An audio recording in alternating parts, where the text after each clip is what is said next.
तो आज चर्चा कर रहे हैं हम 1857 की क्रांति के बारे में। तो जो स्टार्टिंग होती है, पहले तो मैं बता दूं आपको कि जो 1857 की क्रांति हुई थी उससे थोड़ा सा पहले की बात कि इसमें 1857 क्रांति करने के क्या कारण रहे थे, ऐसे क्या कारण पड़ गए कि हमें 1857 क्रांति करनी पड़ी। क्रांति एक तो होती है, आप देखो, क्रांति एक होता है आंदोलन।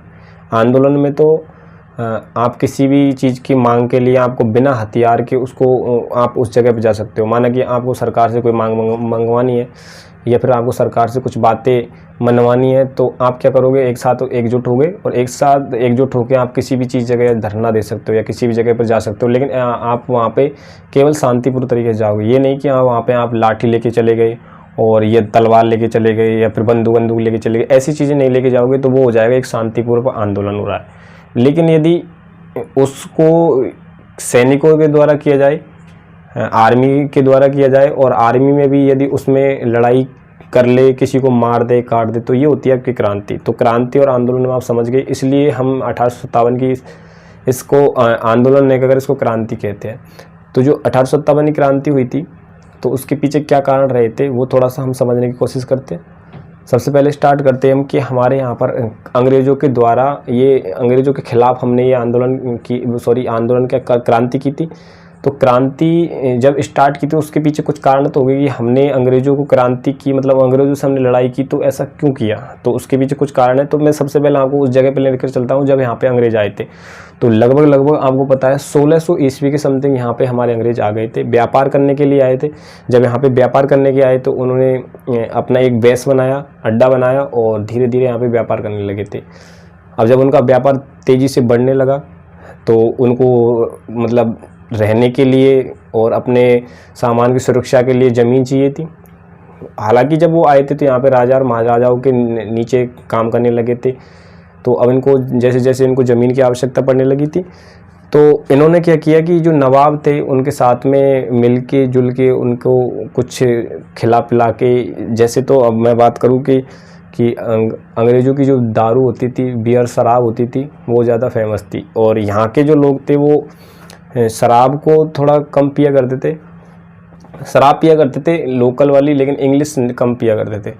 तो अब जानते हो आप कि जब आपको इंग्लिश बियर मिल जाए और कहीं आपको दारू दी जाए लोकल जो मिलती है, तो आप कौन सी लेना पसंद करोगे, आपको पता ही है। आप ऑब्वियसली बात है कि आप जो ब्रांड होगी, जो चीज़ अच्छी होगी उसको लेना पसंद करोगे। तो यहाँ के नवाबों ने भी ऐसे किया, यहाँ के राजाओं ने वैसे किया कि उन्होंने इंग्लिश वगैरह पीने लग गए और धीरे धीरे उनकी जो बात थी जो मानने लगे कि भी हमें यहाँ रहने के लिए घर चाहिए। अंग्रेज़ों ने कहा कि हमें यहाँ घर चाहिए, रहने के लिए थोड़ी सी ज़मीन चाहिए, तो बस उन्होंने तो उनको देते इंग्लिश और वो सीधे।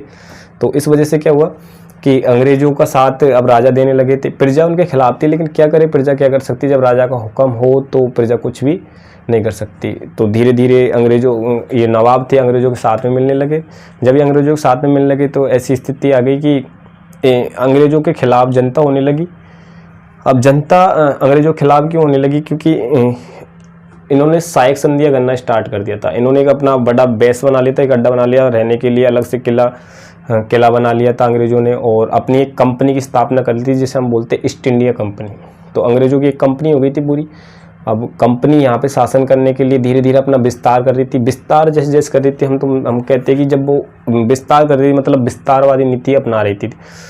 जब सहायक संधि की थी तो सहायक संधि में मेन बात ये थी कि सहायक संधि कर रहे हो आप किसी की राजा के साथ में, आप एक संधि कर रहे हो। तो पहले जब राजा महाराजा थे तो राजा महाराजाओं के नौकर हुआ करते थे, मंत्री हुआ करते थे, महामंत्री हुआ करते। तो देश के किले की रक्षा करने के लिए सारे जो एक सिस्टम बना रखा था कि मंत्री है, ये महामंत्री है या फिर ये सेनापति है। तो अंग्रेज़ों की बात जब राजा मानने लगे तो अंग्रेज़ों ने राजा को समझाया और कहा कि आप इन पे इतना पैसा खर्च करते हो, मंत्री रखते हो, महामंत्री रखते हो, बाहर के लिए सेना रखते हो, तो आप इन पे इतना पैसा क्यों खर्च करते हो, आप हमारे साथ संधि कर लीजिए। और संधि में कुछ बात ये होगी कि पहली बात तो ये होगी, सेनाएँ अंग्रेज़ों की होगी, मतलब हमारी सेना होगी, और आपको किसी प्रकार की सेना रखने की आवश्यकता नहीं कि आप एक परमानेंटली सेना रखो। हाँ, आप ये ऐसे रख सकते हो कि थोड़ी बहुत जो आपके किले के अंदर काम आए वो रख सकते हो, बाकी बाहर की जो देख रेख करनी है हम करेंगे। किले के अंदर का जो काम देखना है वो आप देख लो, बाकी किले की जो बाहर की सीमा है उसकी पहरेदारी हम करेंगे। आपसे यदि जो ज़मीन से विवाद, ज़मीन संबंधी विवाद है तो उनसे संबंधी विवाद हम करेंगे। आपको कोई किसी प्रकार की समस्या की वो नहीं करनी, ज़रूरत नहीं है।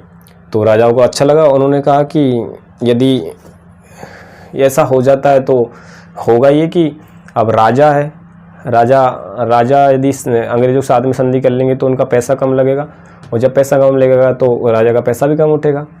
तो वो अपने हिसाब से जब ऐसा उनके लालच लगा तो अंग्रेज़ों ने क्या किया, अंग्रेज़ों ने सैनिकों के साथ में वो राजा के साथ में संधि कर ली और अपने यहाँ पे छोड़ दिए। तो राजा ने जब ये सारी बात हुई तो अंग्रेज़ों से पूछा कि भाई ये तुम सब काम मेरे लिए करोगे, लेकिन इसके बदले आप क्या लोगे? तो अंग्रेज़ों ने कहा सीधी सी बात है, बस आप कुछ नहीं करना है, बस आपको इसके बदले हमको पैसे दे देना थोड़े से।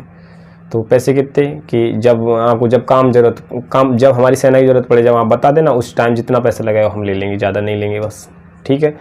और कुछ कि हमारी एक शर्त और है। अंग्रेज़ों ने कहा कि हमारी एक शर्त और, यदि आप समय पर हमारा पैसा नहीं देते हो तो हमें एक ज़मीन का थोड़ा सा टुकड़ा चाहिए, यानी ज़मीन का थोड़ा सा टुकड़ा जब्त कर लिया जाएगा। आप समझ रहे हो कि ज़मीन क्यों मांग रहे हैं वो? क्योंकि उनको पता था कि हमें व्यापार करने के लिए हमें एक परमानेंटली ज़मीन चाहिए जिस पे हम अपना किला बना सके, अपने जो कंपनी के बेस है, कंपनी रह सके, कंपनी का अपना शासन स्थापित कर सके। यदि ज़मीन अपनी होगी तो उस पर हम कुछ भी कर सकते। तो धीरे धीरे ऐसे अंग्रेज़ों ने की थी। तो अब लगभग पूरे उसमें शासन कंपनी का होने लग गया था। और उसके बाद में आपको पता है, जैसे कि मैं आपको बताऊं कि महात्मा जो बुंदेलखंड में रहने वाली थी झांसी की रानी कहते हैं, उनके पति के बाद में जो बच्चा नहीं था तो उनका जो पेंशन थी वो कहा गया कि लक्ष्मीबाई को दी जाए। तो लेकिन अंग्रेजों ने ऐसा मना कर दिया और कहा कि ऐसा नहीं होगा। यदि किसी राजा, राजतंत्र का मतलब होता है किसी राजा का बेटा राजा, राजा का बेटा राजा, यदि राजा का बेटा नहीं है तो उसकी जो वहाँ पे राज करता है उस राज्य को समाप्त कर दिया जाएगा और सीधा कंपनी के हाथों में आ जाएगा। तो ये बात होने लगी थी। उस टाइम गवर्नर का पद भी जारी कर दिया गया और उस टाइम गवर्नर बनाए गए थे हमारे गवर्नर थे डलहौजी, और डलहौजी ने ये बात कही थी। उसके बाद में कैनिंग आए। कैनिंग से पहले मैं आपको बता दूं कि एक ऐसी स्थिति होती है पेशवा बाजीराव, और पेशवा बाजीराव के जो नाना साहिब थे ना, उनको जो पेशवा बाजीराव थी उनकी जो पेंशन थी, उन्होंने कहा कि इनकी पेंशन हमें दी जाए नाना साहिब को। तो ये पेंशन देने से मना कर दिया। और जब ये डलहौजी के बाद में कैनिंग यहाँ पे गवर्नर बने थे तो उन्होंने कहा कि अब जो मुगल बादशाह होंगे वो लास्ट होंगे, इससे आगे कोई भी मुगल बादशाह नहीं बनेगा। जो दिल्ली में शासन स्थापित कर रहे थे और दिल्ली में जो शासन चला रहे थे वो मुगल चला रहे थे। तो उन्होंने कह दिया कि जो शासन चलाएंगे वो केवल कौन चलाएंगे, अब कंपनी चलाएगी। तो लास्ट में जो मुगल बादशाह है वो कौन है, तो उसका नाम था बहादुर शाह जफर। और उन्होंने कहा कि जो बहादुर शाह जफर है, कैनिंग ने कहा, गवर्नर थे, कि जो लास्ट में जो शासन है, अभी जो शासक है, राजा है, तो वो रहेंगे, उसके बाद में किसी भी प्रकार का राजा नहीं माना जाएगा। तो इस प्रकार से कंपनी ने अपना शासन स्थापित कर लिया था। और जब कंपनी ने अपना स्थापित कर लिया तो धीरे धीरे यहाँ पर टैक्स बढ़ा दिए गए थे। इनके कहने पर ही हमने यहाँ खेती की। जब खेती की तो दोनों के मध्य में, यानी कि किसानों के मध्य में और इनके अंग्रेज़ों के मध्य में बहुत ज़्यादा टकराव उत्पन्न होने लगे थे। जब टकराव हुए तो दोनों में से आग फूलनी थी। लेकिन क्या किसानों ने आंदोलन किया था? नहीं, किसानों ने तो ये आंदोलन नहीं किया था। आंदोलन किसने किया था, ये क्रांति स्टार्ट किसने की थी? तो ये स्टार्ट की थी सैनिकों ने, जो अंग्रेज़ों के साथ में यहाँ भारतीय सैनिक थे, उन्होंने ये स्टार्ट की थी। तो इसको कैसे स्टार्ट किया था, तो इसको 1857 की जो विद्रोह हो रहा था उसमें मुख्य रूप से एक व्यक्ति था जिसका नाम है मंगल पांडे। उन्होंने सबसे पहले स्टार्टिंग की थी। तो जो व्यक्ति सबसे पहले स्टार्ट करता है उसी को सबसे पहले उनके सजा भी लेनी पड़ती है। तो जैसे कि हम बात करें कि जो मंगल पांडे थे वो बैरकपुर छावनी में थे और उनको ये सोचने लगी थी कि जो एक पहले तो ये चलाते थे, मतलब उनकी सैनिक में काम कर रहे थे।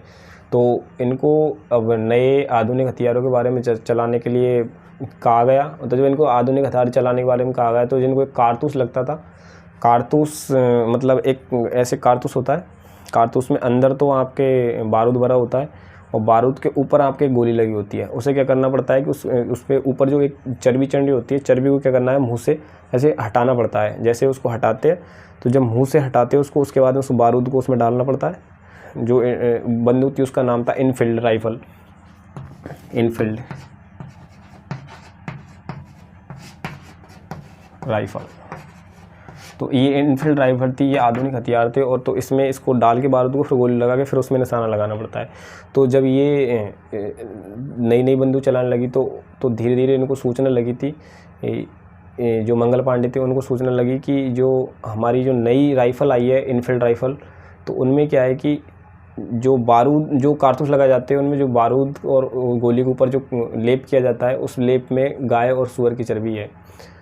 तो जब इसकी सूचना मंगल पांडे को लगती है, और वैसे भी आपको पता होना चाहिए कि हिंदू समाज में गाय का मांस मुंह से लगाने से धर्म को भ्रष्ट माना जाता है, और मुसलमान में सूअर के मांस को मुंह से लगाते हैं तो उसको भ्रष्ट माना जाता है, मतलब धर्म भ्रष्ट हो जाता है। तो जब ऐसी स्थिति आई तो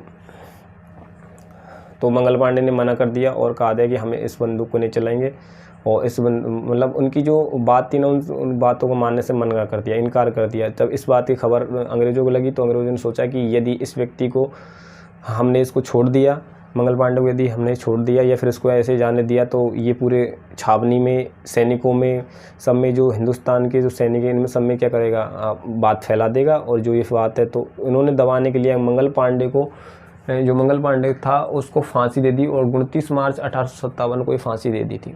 जैसे ही मंगल पांडे को फांसी दी तो उसके जो साथी थे उनमें ये खबर फैली। जैसे जैसे ये खबर फैली तो उन्हें बाद में पता चला कि भाई मंगल पांडे को फांसी क्यों दी गई है। तो फिर पता चला कि इन्होंने जो इनफील्ड राइफल आई है, इनमें गाय का मांस और सूअर का मांस की जो चर्बी चढ़ाई रखी है। तो ऐसी चीज़ों को लेकर फिर उनके जो और भी साथी थे उन्होंने मना कर दिया, कहा कि अब हम भी इनको छुएंगे नहीं, क्योंकि इनसे हमारा धर्म भ्रष्ट हो जाएगा। और दूसरी बात ये थी, एक इनके साथ ये भी घटना थी कि ये तब म्यांमार जो बर्मा है उसमें आक्रमण करने जा रहे थे। तो हिंदुस्तान के लोग मानते थे कि यदि हमें समुद्र के पार जाना है या समुद्र से होकर कहीं दूसरी जगह जाना है तो उससे भी हमारा धर्म नष्ट हो जाएगा। तो अब लोगों ने जब इनको म्यांमार बर्मा लेके जा रहे थे तो उस टाइम पे भी अंग्रेज़ों से इन्होंने मना कर दिया, हिंदुस्तानी सैनिकों ने मना कर दिया कि हम इस समुद्र के रास्ते से नहीं जाएंगे, बाकी आप हमें ज़मीन के रास्ते से म्यांमार लेके जाइए, कोई वो नहीं है। लेकिन आपको पता है यदि ज़मीन के रास्ते जाते पैदल तो उनको बहुत टाइम लगता है, इसलिए समुद्र का रास्ता छोड़ा कि कम समय में और ज़्यादा सैनिक हैरान भी नहीं हो, और नाव के द्वारा एक स्थान से दूसरे स्थान पर आराम से चला जाए। सबसे सुगम और सबसे सस्ता जो रास्ता था वो जल परिवहन हम मानते। तो मंगल पांडे को फांसी देने के बाद में इनके सैनिकों ने मना कर दिया। जब सैनिकों ने मना कर दिया तो सैनिकों को भी सज़ा देने लगे धीरे धीरे। तो जब सैनिकों को सज़ा देने लगे तो इस बात की धीरे धीरे सैनिकों में और ज़्यादा बढ़ी। वैसे तो पता है पूरे जो सैनिक थे वो सब हिंदुस्तानी के थे, उनके लगभग 10% थे। 100% में 90% जो सैनिक थे वो हिंदुस्तान के थे, बाकी 10% सैनिक थे। तो उन्होंने कहा कि यदि हम इन अंग्रेज़ों को निकाल देंगे, जो सैनिकों ने सोचा कि चलो हाँ ये बात तो सही है कि अंग्रेज़ों को हम यहाँ से निकाल देंगे, अंग्रेज़ों के खिलाफ विद्रोह कर देंगे, लेकिन हम यहाँ जो देश को शासन चलाने के लिए भी चाहिए।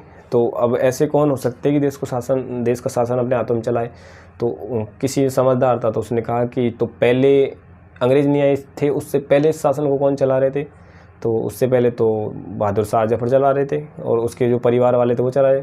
तो अब कौन है कि अब तो उनकी जगह हटा कर वहाँ पे जो गवर्नर वगैरह बना दिए गए, तो दिल्ली शासन तो अंग्रेज़ों का है। तो अब यदि हम दिल्ली के शासन को हटा दें तो वहाँ पे शासन कौन करेगा, तो शासन कौन करेगा, तो वहाँ पे अभी कौन है, बहादुर शाह जफर। तो हाँ तो ठीक है, बहादुर शाह जफर ही कर लेंगे वहाँ पे।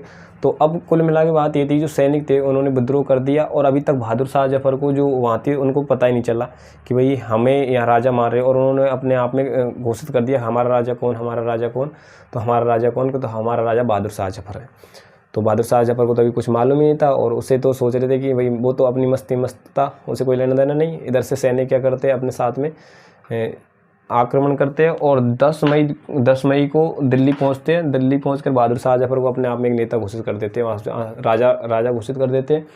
फिर इस बात को लेकर धीरे धीरे बहुत विद्रोह होने लगे थे, मतलब सैनिक ही करने लगे थे। उसके बाद में आपको पता है कि कई स्थानों पर और विद्रोह हुए, जैसे कि लक्ष्मीबाई को पेंशन देने से मना कर दिया था उस टाइम पे। तो लक्ष्मीबाई ने जो सेनापति थे उनके तात्या टोपे के साथ में उन्होंने मिलकर उन्होंने काफ़ी अंग्रेज़ों के साथ में लोहा लिया था, उनसे काफ़ी लड़ाई करी, और लड़ाई करने के बाद में उन्होंने भी उनका विद्रोह करने लग गए थे। उसके बाद में नाना साहेब पेशवा बाजीराव, तो उनके जो दत्तक पुत्र थे तो उन्होंने भी इनका विद्रोह करने लगाया था। उसके बाद में एक MP मध्य प्रदेश की एक महिला थी, उसका नाम था अवंती बाई। उन्होंने भी 4000 सैनिकों की एक फ़ौज बनाई और अंग्रेज़ों को कूटना स्टार्ट कर दिया, बहुत जम के धोया। बाद में एक वीर कुंवर सिंह थे जो इनका साथ दिया था और काफ़ी सेना नायक बने थे, और सेना के साथ में इन्होंने काफ़ी अवंती बाई के साथ देकर 4000 सैनिकों के साथ में अंग्रेज़ों को बहुत अच्छे तरह से धोया था। लेकिन लास्ट में होना क्या था, जो होना था वो होना था, जैसा लिखा था वैसा होना ही था। अंत में इंग्लैंड में ये सूचना दी गई सैनिकों की आवश्यकता है। लास्ट में इंग्लैंड से सैनिक और मंगवाए गए। जब तक यहाँ पे पूरी तरह से कंप्लीट पूरे अंग्रेज़ों को भगाते करते, उससे पहले यहाँ पे और सैनिक आ गए तो धीरे धीरे इस विद्रोह को दबा दिया गया। जिन्होंने ज़्यादा विद्रोह किया उनको सज़ा दी गई, 10-10 साल की सज़ा दी गई, उससे ज़्यादा भी दी गई थी। लास्ट में कहते कि इसका जो मेन नायक कौन है और इसका जो राजा कौन बन रहा था, तो लास्ट में पता चला कि बहादुर शाह जफर को ये नया राजा घोषित करने वाले हैं। तो इसमें मेन कौन हो सकता है कि इसमें बहादुर शाह जफर ही होगा। तो जो क्रांति करने वाले वो तो सब को शांत कर दिया गया। बाद में बहादुर शाह जफर को उठा लिया गया था। उसकी जो पत्नी थी उसका नाम था जीनत महल, और जीनत महल को भी उठा लिया गया था, और दोनों जो बेगम जीनत महल उनको उठाया, दोनों को उठाया और रंगून जेल में भेज दिया। लास्ट में बहादुर शाह जफर की जो आखिरी सांस थी वो रंगून जेल में निकलती है, और वो उनको पता ही नहीं था। बाद में उसको तो बेचारे को उसके बेटे को भी जब्त कर लिया गया था। तो ये तो पूरी थी